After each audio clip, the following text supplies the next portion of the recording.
যে সময় বিদেশ আইনে দেশও আছিলাম, যারা বিদেশ থেকে যাইতো তারা খালি কইতো বাঙালিরা বলে বিদেশি করে চালাক বানাইছে। বিদেশিরা যদি মগাই হইতো তাইলে তাগো দেশগুলা এত সুন্দর করে এত পরিকল্পনা করে কিভাবে সাজাইলো, এটা হলো আমার প্রশ্ন।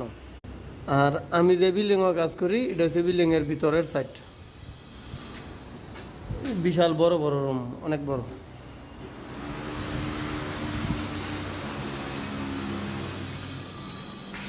এই যে বিল্ডিংয়ের লাশ মাথাত কাজ করি আমি। বিল্ডিং এটা ছোট অবশ্য, আগে যে রাত কাজ করছি এটা এই মাথা কিছু দেখা যায় নাই। বিদেশিরা যদি মগাই থাকতো তাহলে তাগো দেশগুলো এত সুন্দর করে কেমনে সাজাইলো। আর বাংলাদেশিরা নাকি এত চালাক, তাহলে বাংলাদেশের ঘরবাড়ির অবস্থা দেখছেন, যেমন কাবুয়ার বাসার মতন বানায় রাখছে। এই যে বিদেশি গো দেশের অবস্থা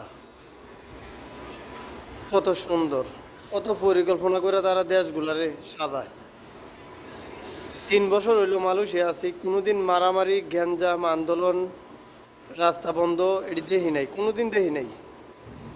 তারা শুধু তাকে দেশ লইয়া ভাবে, দেশ কিভাবে সাজান যায়, কিভাবে সুন্দরকরণ যায়। তাগোড়াও দেশ আর আমগোড়াও দেশ। মালয়েশিয়া গণতান্ত্রিক দেশ, বাংলাদেশও গণতান্ত্রিক দেশ।